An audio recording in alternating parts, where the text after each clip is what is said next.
Buenos días y bienvenidos a mundodesconocido.es. Los sumitas han hablado en múltiples ocasiones sobre la figura de un personaje que, si bien algunos consideran mitológico, parece ser que no lo fue tanto, y es la figura de Jesucristo. Para los habitantes de Humo y concretamente en los expedicionarios de aquel lejano planeta, la figura de Jesucristo fue real. Sin embargo, el paso de los tiempos y los registros históricos que han quedado de él no parece ser que se ciñan demasiado a lo que realmente era aquella increíble figura. Recientemente, y eso es lo que nos trae aquí, los sumitas nos han dado un par de mensajes sobre datos que avalarían la existencia de la figura de Jesús, principalmente ceñidos a su familia, unos restos, unos vestigios que están intentando rescatar a toda costa en pro de acontecimientos que vayan a ocurrir en breve. Sé que muchos de vosotros os estáis preguntando cómo encaja la figura de Jesucristo dentro del ámbito humita. Los humitas son pragmáticos y cuando tienen que decir que algo no es verdad, no existe, pues ellos lo dicen. Pero cuando tienen que decir que algo existe, lo dicen también, y en este caso es así. Pero si el caso Humo lleva ya más de 50 años en liza, podemos decir que a lo largo de esos 50 años han entregado mucha información. Para hablar de esa información que nos han entregado y, por supuesto, tener un punto de referencia claro, tenemos con nosotros a Manuel. Manuel, ¿qué tal estás? ¿Qué tal te encuentras? Aquí de nuevo. Hola, hola José Luis, pues encantado de que me invites otra vez. Manuel es astrofísico, estuvo trabajando en importantes empresas y él, bueno, pues porque así lo prefiere, es una gran persona, creerme. Él pide pues discreción con respecto a su imagen. Me parece absolutamente razonable. Bien. Manuel, muchos años nos han dado pequeños tintes y pequeños retazos sobre la figura de Jesucristo, ¿no? Los señores de Humo. Sí, bueno, mucho más que pequeños retazos. Han hablado muchísimo sobre la figura de Jesús y sobre lo que significa, porque parece que es un fenómeno que ellos consideran cosmológico, el más importante que existe en un planeta, la aparición de una figura del tipo de Jesús, o lo que en su planeta fue un equivalente que llaman Humogoa. Bueno, eso si queréis hablamos más adelante. Pero sí, hay mucha información sobre Jesús, sobre lo que es su significado y pues bastantes cartas han tratado en extenso este tema. Es como si en los mundos evolucionados, en un momento concreto de la historia de esos mundos, aparece una figura que ellos denominan Umowua. Creo recordar que era así. Umowua, no. Sí, Era bueno, Oemiwoa. Ellos, Oemiwoa. Ellos los llaman sí, Oemiwoa, que son como avatares muy exaltados espiritualmente, muy evolucionados, que nacen en esos mundos y que entregan unos códigos de conducta y un código deontológico muy elevado para intentar reconducir ese mundo hacia, bueno, pues un lugar más correcto, más justo, más adecuado, más apto, más todo esto. Porque parece ser que no solo en la Tierra tenemos avatares como puede ser Buda o como puede ser Jesucristo. Los humitas llegaron a tener su propio avatar. eso es. Sí, fíjate, ellos dentro de su concepción hay una entidad que ellos denominan WOA y que, aunque con todas las reservas lo hacen equivalente a lo que nosotros llamamos Dios, que es pues el generador, es el principio y el alfa y el omega de todas las cosas. Sí. Bueno, pues WOA es la segunda parte y OEMI para ellos es el nombre con el que designan a los seres pensantes, a los seres libres e inteligentes, nosotros, ellos y otras equivalentes de otras razas. Pues Oemiwoa quiere decir hombre Dios. Ellos no lo consideran estrictamente un avatar, porque un avatar de alguna manera nosotros, como tú muy bien has señalado, lo identificamos con Buda y con otros que ha podido haber. Ellos lo ponen en un nivel infinitamente superior. No tiene, los avatares son seres humanos. Los Oemiwoas, Jesús, su equivalente que ellos llaman Humo Dios de humo, son seres que tienen un salto genético que lo hacen pertenecer a una especie diferente. Esto es, un avatar tipo Buda podría, si hubiera tenido la ocasión o hubiera tenido eso, procrear, haber tenido descendencia. Jesús no. Jesús no hubiera podido porque es una especie diferente. No puede cruzarse. La mutación que se produce cuando aparece un OMI-WOA es inconcebible. ¿Por qué? Porque le pone en una relación directa, dicen ellos, en relación directa, con el polo ese cósmico que llamamos WOA, que llamamos Dios. De modo que cuando esos seres son seres humanos, humanos entre comillas, en el sentido son seres inteligentes y con una morfología muy parecida a la nuestra. Una Pero cosa que cuando te quiero, hablan, y discúlpame que alguna vez te corte, lo voy a sí, no, hacer con la no, por máxima favor, delicadeza posible. sí, no, Entonces, ese mito que hay sobre que María Magdalena se quedó embarazada de Jesucristo y que posteriormente tuvo una niña o una pareja que luego entró en Europa, todo eso es un mito, porque claro, si eso es como, por ejemplo, esto, salvando las distancias, el perro y el dingo se parecen un montón. De hecho, es un dingo y dices es un perro. Pero no se pueden mezclar. Esto ocurriría lo mismo. eso es. Entonces, esa mitología de los carolingios, merovingios, de la estirpe de Jesús, no pudo haber sido.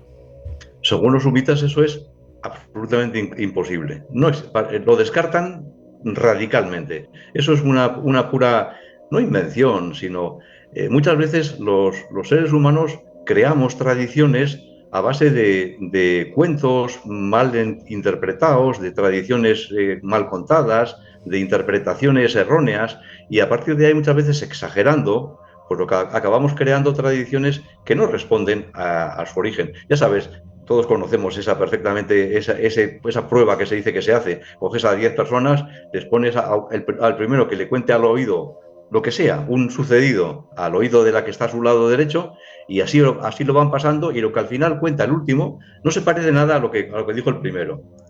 ¿Por qué? Porque siempre vamos añadiendo una palabra, cambiando otra, dando importancia a un rasgo de lo que nos cuentan, y al final esa tradición oral, que en 10 personas nada más, pues se convierte en algo que se parece muy poco. Bueno, esto lo que quiero decir es que estas tradiciones que tenemos, muchas de ellas tienen un sustrato, un fondo de verdad, pero que hay que tomársela con muchísima distancia, con prudencia. Creernos esas cosas así que más impresionan nos gusta, porque nos gusta mucho el imaginar cosas así muy maravillosas, pero no siempre son ciertas, porque sean maravillosas o nos atraigan. Hay que ir con prudencia y buscar la verdad. Una cuestión, vamos a ver. Vamos a hablar del contexto histórico. Parece ser que Jesucristo no nació en el año 1, pero el año 0, pero casi, según Sí, los mitos. ellos lo datan y no me acuerdo. Lo ponen que hay una diferencia creo que es de 7 años. No me acuerdo si es antes de la datación que hace nuestra tradición, la tradición o 7 años después. Pero bueno, 7 años más o menos, pues es lo que menos importa. En la vida de Jesús eso es un hecho insignificante. Sus padres no eran carpinteros, como relata la Biblia, ¿no? Parece ser que eran gente un poco más humilde, por los datos que... Eso está en las tradiciones, José Luis, pero de eso los humitas es que no le dedican ni un segundo a ese tema. O si lo han estudiado, que seguramente sí, y fíjate que en este tuit al que has hecho referencia, que es el último que nos trae aquí, en los que ellos dicen que están estudiando el entorno familiar de Jesús, tratando de recuperar o de salvaguardar una serie de manuscritos o de información que nos darían información sobre la vida de Jesús en sus primeros años, su familia, pues para ellos sí es importante, pero le dan una importancia secundaria. Ellos dicen en muchas cartas antiguas que han buscado muchísima información sobre Jesús, que la tienen guardada y que nos la darán en su debido tiempo para preservarla de destrucción que pueda haber. Permítame que les lea el último tuit. El último tuit dice lo siguiente, porque se estaba hablando concretamente sobre las actividades que tenían los señores de humo en Oriente Medio. Sabes que hay ahora mismo 170 y pico humitas, me parece, creo recordar de memoria, que es una cifra Sí. bastante alta, ¿no? Con respecto a lo que suele haber actualmente. Y dicen en el tuit: todos nuestros hermanos reubicados en Asia están llevando a cabo actualmente una última digitalización molecular de los soportes de texto antiguo en torno a los lugares bíblicos. Tememos que estos preciosos objetos arqueológicos se pierdan para siempre, debido a los actos de guerra que sin duda ocurrirán pronto. Vamos a ver, estamos hablando de que supuestamente tiene que ser por la zona de Palestina, por ahí por donde están Sí, es ahí, sí, donde por la están zona de residiendo, sí. Israel, por la zona del Mar Sí, Negro, sí, sin duda. Mar Porque Rojo, es ahí donde puede haber, si no, restos de la familia de Jesús, claro, más claro, claro. en la zona en la que situamos su nacimiento. Sí, no, es terrible lo que dicen, ¿eh? Bueno, Vamos, es una realmente previsión. ellos estuvieron en el Cairo, la familia de Jesús. Hay una antigua tradición que habla que estuvieron en Sí, el sí, sí, Cairo. sí, sí, es verdad. La Sí, que tradición estuvieron en el de. Cairo. De hecho, yo he estado en el Pozo y la vivienda donde supuestamente o presuntamente es en el barrio copto del Cairo, donde ellos estuvieron allí viviendo, no mucho, que no estuvieron viviendo unos meses o un año, no fue demasiado tiempo. Fue debido a aquella diáspora que se vieron obligados a hacer porque, bueno, pues ya sabes que Herodes tomó la decisión de acabar con todos los niños de la época para garantizarse que su reinado iba a ser largo, ¿no? Porque se hablaba de que había una profecía que anunciaba la llegada del el próximo rey de Israel y, bueno, pues Herodes por temor a ello, pues decidió cortar por lo sano y la familia de él escapó. Quiero decir que también estuvieron allí, estuvieron por la zona del Sinaí y después acabaron concretamente en el Cairo, porque ahí he estado El yo Cairo. y lo he llegado a ver. Hay una gran tradición con respecto a este tipo de cuestiones.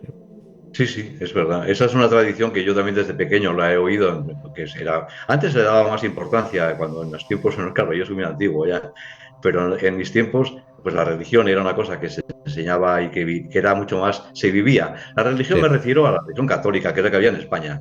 Pero, y es cierto que se explicaba que Jesús, la familia de Jesús había tenido que huir al Cairo. Y también es cierto que en Egipto, vivió una comunidad cristiana, los coptos, que ahora prácticamente están desaparecidos o quedan muy pocos, pero era una parte de la sociedad egipcia que era un 25% de ella, ahora debe ser un 2% o menos. Un Y era una parte muy 5%, importante sí. de la sociedad egipcia. Y ellos conservaron tradiciones y, por supuesto, la tradición de que efectivamente había vivido ahí una temporada Jesús cuando era un niño y sus Sí. padres. Efectivamente, yo, bueno, recuerdo haber estado allí, he estado de hecho en 3 o 4 ocasiones y el lugar, bueno, pues es sobrecogedor, es Sí, bastante te llamó la peculiar. atención. Sí. Muchísimo. Digamos que tú entras en una iglesia ortodoxa, y detrás del altar tiene dos entradas que hay unas escaleras que conducen a unos sótanos a modo de cueva, que no es tal, y que parece ser que esa era la vivienda donde estuvieron viviendo allí, pues Vaya. desconozco el tiempo, creo que fueron unos meses, no sé si llegaron al Sí. año. Con lo cual, si están hablando, o dicen los señores de humo, debido a los actos de guerra que sin duda ocurrían pronto, y hablan de una zona de Oriente Medio, podemos pensar que o bien desde el Cairo hasta, hasta el final del propio Israel, como territorio, incluido la península de Sinaí, puede ocurrir algo ahí en breve, ¿no? Porque, bueno, debido a cómo está ahora mismo el panorama internacional, la cosa está absolutamente caliente, esperemos que no pase nada, pero que la cosa está bastante fastidiada. Otra pregunta más. Según los sumitas, ¿la sábana santa es real o es falsa? Bueno, ellos dicen que la sábana santa existe y es real, que efectivamente fue la sábana en la que se volvió a Jesús después de descenderlo de la cruz. Lo que pasa es que hacen todo una. Hay varias cartas referentes a este tema. Ellos le dieron mucha importancia. Lo voy a tratar de explicar muy resumidamente porque ya me has dicho que no tenemos mucho tiempo. No, pero Pero bueno, explícalo si que lo quieres, entienda la gente, que parece ser que venga, hay más de una, sí. lo cuento con más o menos detalle, pero abreviando. Fantástico. Dicen que los primeros cristianos, después de la muerte de Jesús, conservaron, entre otras cosas, la sábana en la que se había envuelto el cuerpo de Jesús después de bajarlo de la cruz. Y esa sábana se conservó por la minoría cristiana entonces, luego fue mayoría, por supuesto, y el Imperio Romano en su segunda época tuvo su mayor importancia en Constantinopla, en lo que actualmente es Estambul.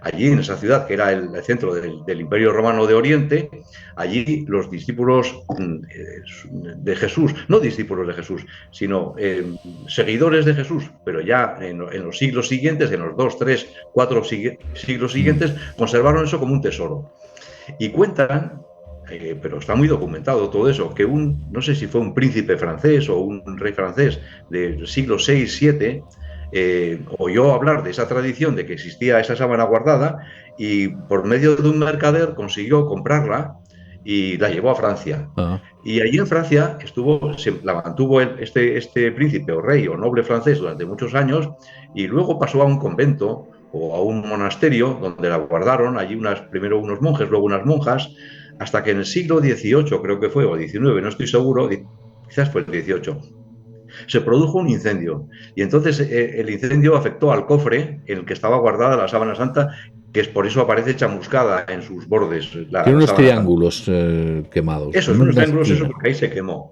Y luego además le echaron agua con lo cual, encima para apagar el incendio, con lo cual también lo emborronaron más. Y entonces eso ya pasó al Vaticano. Bueno, pues lo que cuentan es que a finales del siglo XIX, en el año 1890 y pico, el Papa, no me acuerdo qué Papa exactamente fue, anunció que iba a hacer una exposición de la Sábana Santa. Se habían hecho exposiciones de la Sábana Santa cuando estaba en Francia, incluso llegar al Vaticano también, pero hacía mucho tiempo, muchísimas decenas de años, en que no se hacía una exposición para que los fieles pudieran verla. Ah. Pero antes de exponerla, pues le rogaron a un médico francés, ya la medicina entonces estaba más evolucionada, que examinara, también a otros científicos, que examinara la sábana santa. Y entonces este científico francés, en cuanto lo vio, dijo una cosa sorprendente. Dijo, esta persona que estaba aquí envuelta no estaba muerta, estaba viva. ¿Por qué? Porque parece ser que la sangre que emana de una persona muerta, y esto sucede a los pocos minutos, a los pocos segundos de morir, la sangre que sale está ya separada en el suero, el líquido que envuelve, y luego coágulos de Las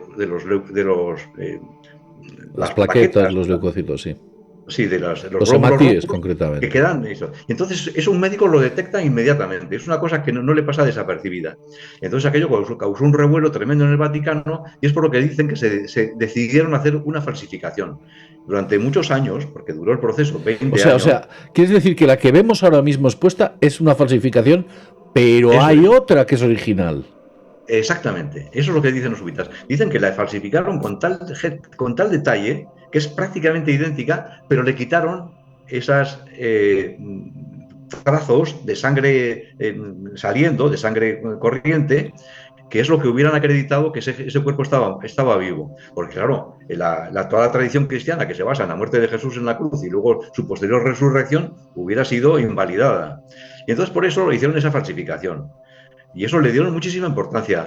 Y de hecho escribieron una carta incluso al Vaticano, los Sí. sumitas, una cosa tremenda. Se dirigieron en un programa incluso de radio, la hicieron leer a un locutor español, se la enviaron para que la leyera.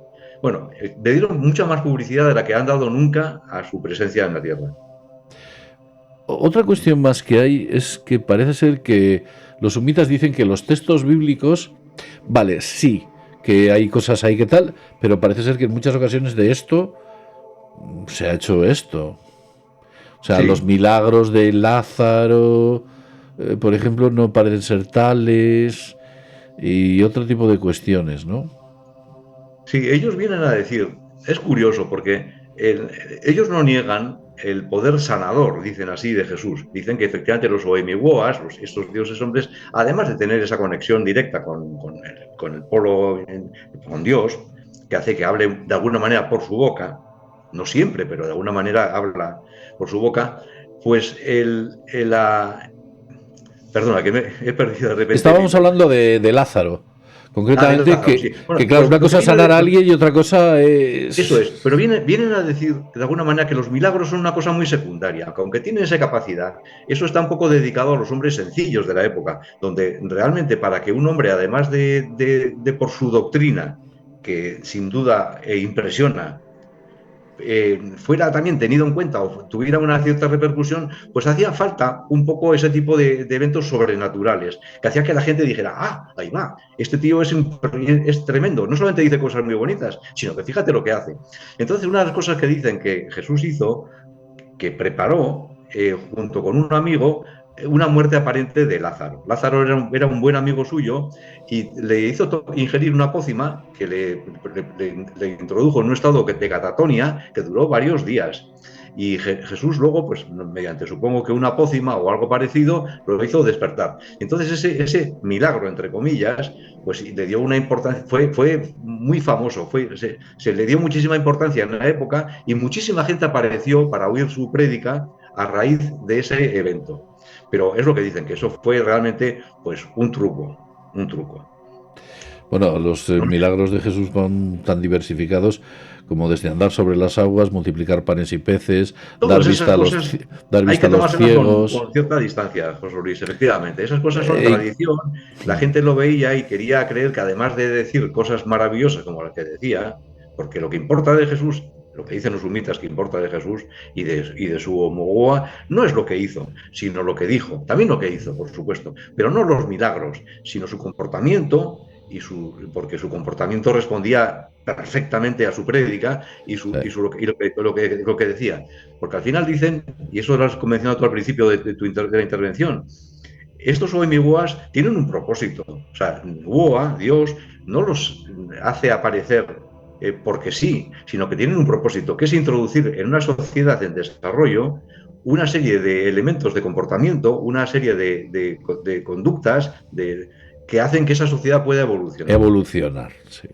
Eso es, para que se haga, porque si no, esas sociedades nunca llegarían a unas sociedades fraternas, capaces. Es complicado. Ahí si me metiera José Luis, te destrozaría el programa porque eso da para todo un día entero de hablar. Porque todo esto responde en definitiva a la visión de los sumitas de qué es la creación, para qué sirve, por qué estamos aquí. Fíjate esas grandes preguntas que se hace el hombre, los sumitas las contestan muy bien. Entonces, ¿tiene un propósito esto? Sí, tiene un propósito. O sea, esto no es una creación gratuita de WOA, tiene un propósito. Al final, resumiéndolo muchísimo, lo que vienen a decir es que la creación lo que hace es que desde la materia, ¿a qué tiende la materia? A la conciencia. La conciencia es el gran producto de la materia. Es un hecho inevitable. La inteligencia de WOA hace de tal manera la creación que la creación ella misma, en su propia evolución, en su propia dinámica, poco a poco, a lo largo de miles de millones de años, hace aparecer la inteligencia y la conciencia. Y esa conciencia es la clave. Fíjate, yo no sé si esto crees que no va bien con el programa, lo No, dejo. no, adelante, tú, adelante, adelante, adelante. Mira, ellos vienen a decir, no exactamente ellos, pero alguna cosa muy allegada, vienen a decir, fíjate que es curioso que la materia desde de sus momentos más ínfimos tiene unos, podríamos llamar que eh, inicios radicales de conciencia. Dice, y ellos ponen un ejemplo, un protón y un electrón de alguna manera se abstraen dos electrones se repelen, entre comillas, porque es más complejo, por supuesto, cómo es la física cuántica. ¿Qué significa? Que de alguna manera uno es consciente del otro. Es Consciente, hemos curioso metido la porque palabra consciencia, tú ¿ves? sabes que hay Consciente. minerales que entre ellos se llevan mal, cuando los juntas Por se ejemplo, funden, ellos, otros se oxidan, o sea, como que otros son la empáticos. materia misma tiene, Tuviera, hay un género de lo que podríamos llamar conciencia, en el sentido de identificación de situaciones y de reacción en función de esas situaciones. Lo haces desde los elementos, las partículas elementales, pero luego ya van más lejos y dicen, los elementos más minúsculos de la vida, una bacteria, una célula eucariota, una célula ya con núcleo, reaccionan ante la luz, saben si hay luz, o si hay calor, o si, cuidado, este agua está muy alcalina, o muy ácida, o muy caliente, y me voy, o vengo, o voy hacia un sitio, tienen tropismos. Esto es, eso ahí son rudimentos de conciencia. Y la exacto. conciencia evoluciona, Sí, evoluciona, sí, sí. evoluciona. ¿Por qué? Porque el objetivo del cosmos, del universo, de la creación, es volverse consciente. ¿Y para qué? Podríamos preguntar. Y ahí hablan de una cosa que a mí me sorprendió muchísimo la primera vez que lo leí. Dicen, a pesar de que la inteligencia de WOA es infinita, de que su creación es inimaginable, nosotros no podemos imaginar. Yo soy científico y me he dedicado muchísimos años a intentar comprender cómo es de grande el universo. Te aseguro que no llegamos. Todas las especulaciones que podamos hacer no llegan ni a las suelas de zapatos a lo que realmente lo grande, lo complejo, lo infinito que es el cosmos, el universo. Y nos dicen que nuestro universo es uno más entre infinitos. Bueno, pues ¿para qué todo ese despliegue de información? Dicen, bueno, ya es infinito. Dicen, Uoba sería Dios, sería un ente oligofrénico si su creación, por muy infinita que sea, fuera seca, se quedara ahí. Entonces es por eso por lo que introduce unos elementos curiosamente, que somos nosotros, elementos libres. ¿Nosotros qué es lo que hacemos en nuestras vidas? Aportamos libertad, aportamos creatividad a ese universo. Pues son cosas muy pequeñas, lo que estamos haciendo ahora mismo. Esto no existiría, esto no es un producto de la inteligencia infinita de WOA, es una aportación infinitesimal nuestra. Estamos compartiendo información, estamos explicándola. Un músico, un pintor, un humorista, un nadador, cualquier persona, la más banal de nosotros en su vida diaria, que aporta cariño o hace cualquier cosa positiva, por supuesto, porque dicen que lo negativo, una vez que morimos, se filtra y queda eliminado, pero todo lo positivo que hacemos en nuestras vidas, o neutro, estamos de alguna manera como orlando el universo, esa creación infinita de WOA, de más creatividad. Y esto es infinito, porque los mundos siguen evolucionando, siguen creando.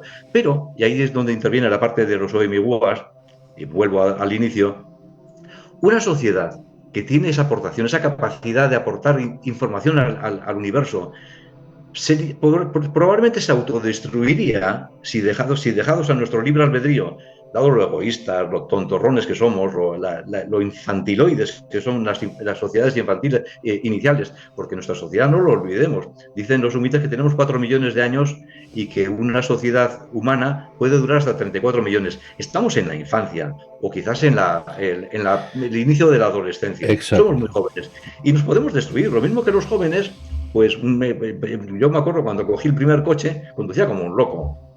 Conducía como un loco. No me he matado, digo, santo Dios, menos mal, porque algún ángel me Eso protegió. lo hemos Pero hecho bueno, creo que todos, puede hacer eso Manuel. por cualquier cosa. Pues el WOA, de alguna manera, introduce a estos OMWOAs para que esas sociedades, porque es un fermento, para que esas sociedades lleguen a ser sociedades maduras, sin destruirse, y creen una armonía en ellas que les permita engrandecer esa aportación que hacemos a la creación de UA. Conciencia grande, infinita, cada vez más. Ese es el fin del universo. La verdad es que tiene bastante sentido lo que ellos aportan y los datos que entregan. Luego hay otra cosa curiosa. Mientras decían que no existe la reencarnación, pero en la Tierra han encontrado sorprendentes casos de reencarnación y que no saben explicar correctamente. ¿Tú te Ellos lo acuerdas explican de alguna manera. Sí. que no acaban de entender bien, pero que han No, pero encontrado sí. casos de De pues es que aparente, dicen, encarnación. aparente Pero bueno, sí lo reencarnación? explican, José Luis, sí lo explican. Lo único que a mí personalmente es una explicación que me gustaría que la completaran, porque no me parece muy total. Pero lo que vienen a decir es que ellos dicen que casos de reencarnación creen que ha habido muy pocos en la Tierra y que ellos han identificado como válidos apenas, no sé Exacto. si 20 o 30, Algo así, sí. una cifra pequeñísima. Y que ellos han conocido incluso personalmente y han estudiado a dos o tres de esas Ah. posibles reencarnaciones. Gente que recuerda con claridad su otra vida, que habla con perfección de su pasado y tal. Ellos lo que dicen es que a veces gente, porque eso ya es meternos en otro berenjenal, pero eso es hablar de qué es lo que pasa después de la muerte.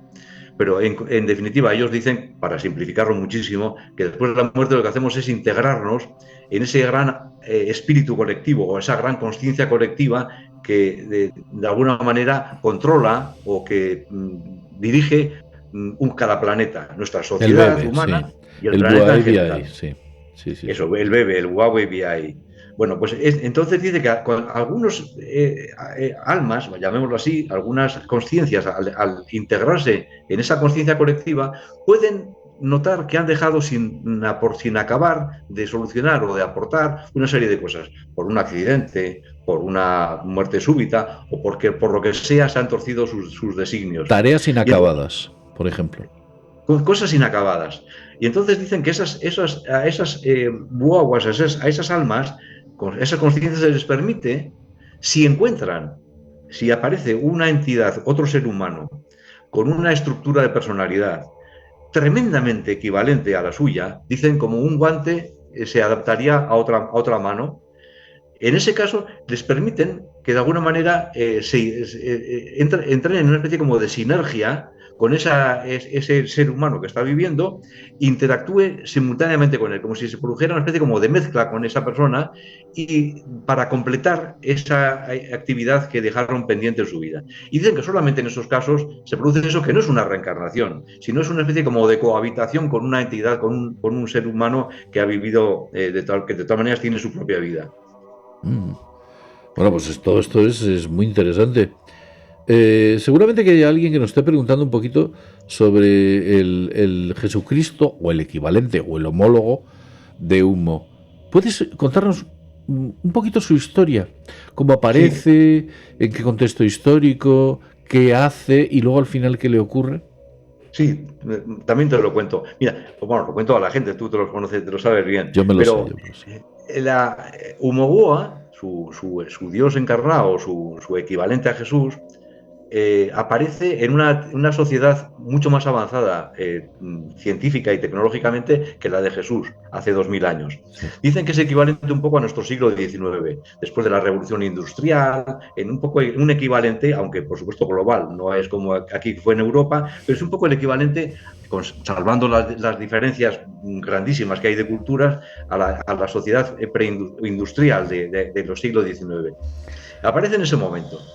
Y en ese momento es un reinado de una gobernanta que es terrible, terrible lo que nos cuentan. Es una científica en Humo, que es una sociedad que tenía en aquellos entonces un toque cientifista muy acusado. Los científicos eran una especie como de los más importantes. Se le daba mucha importancia. ¿Quién es el más inteligente del mundo? Pues que se gobierne, de alguna manera. Sí. Los más inteligentes muchas veces se medían por su capacidad de hacer ciencia, ¿no? De Y descubrimientos. esta mujer era Entonces, brillante, literalmente. era brillante. Creo que estoy leyendo que se llamaba IE-456, ¿puede ser? Eso es, IE 456. Pues esta señora era una persona inteligentísima, pero cuidado, era una persona sin ningún tipo de muro moral. Era capaz de hacer cualquier cosa para seguir para hacer lo que quería. Y lo que quería era convertir a la sociedad de Humo en una sociedad tecnológicamente avanzada en un tiempo pequeñísimo, cortísimo. Y entonces desarrolló una serie de planes terribles y entre ellos lo que hacía era mandaba a la gente, eran como esclavos, los que no eran científicos, incluso los científicos, cuidado, les hacía producir y si no producían lo que ella quería, los mataba directamente, sin más, los castraba.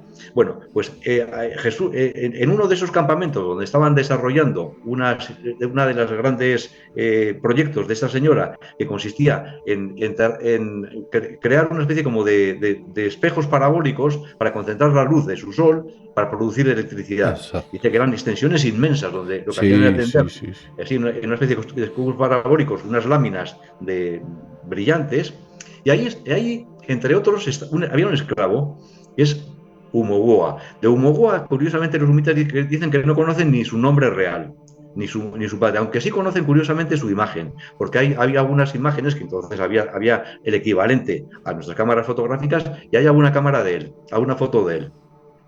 Bueno, pues esta persona dicen que reunía por la noche a los esclavos que como él estaban compartiendo aquel destino tan triste y les hablaba con una voz que a todos les cautivaba, porque lo que enseñaba era algo completamente nuevo, era misericordia, era perdón, era inteligencia, era de todo tipo de cosas avanzadas, algo que nadie había oído nunca. Y muchos discípulos se dedicaban a copiar en tablillas lo que decía. Bueno, pues la noticia de la existencia de este señor, que cada vez captaba a más y más gente, porque incluso cuidadores, vamos a decir que policía, que estaban al servicio de la ama de Humo y que hubieran matado a cualquiera que se atreviera a desobedecer sus órdenes, algunos de ellos se convirtieron en el sentido de que Fíjate. les gustaba tanto oír a lo que decía esta persona que se acercaban disimuladamente y escuchaban a Humogo hablar. Bueno, pues llegó la noticia de la existencia de esta persona no a IE 456, sino porque murió en un atentado, sino a su hija, y su hija era una persona lo peor, porque su hija era una persona nada brillante, Era era más bien mediocre, sí.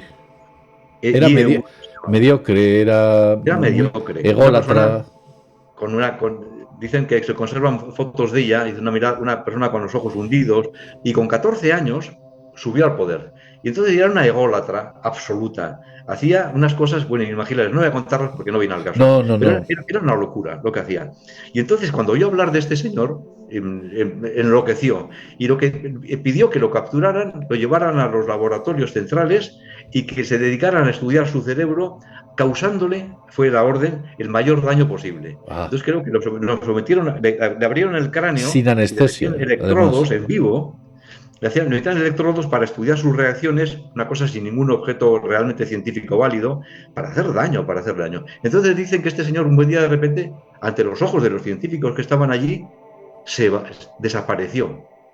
Aquello causó un terror sin límites a los científicos, porque O sea, se era muy, desvaneció como que se desvaneció, hubieses... de repente vieron como iba desapareciendo, se volvió translúcido y ¡pum! Desapareció. Dicen que hasta un trozo de cerebro que había conservado en un vaso que había anejo, también desapareció. Todos los restos de su cuerpo, biológicos que estaban vivos, no las cosas muertas, desaparecieron simultáneamente a Umoua.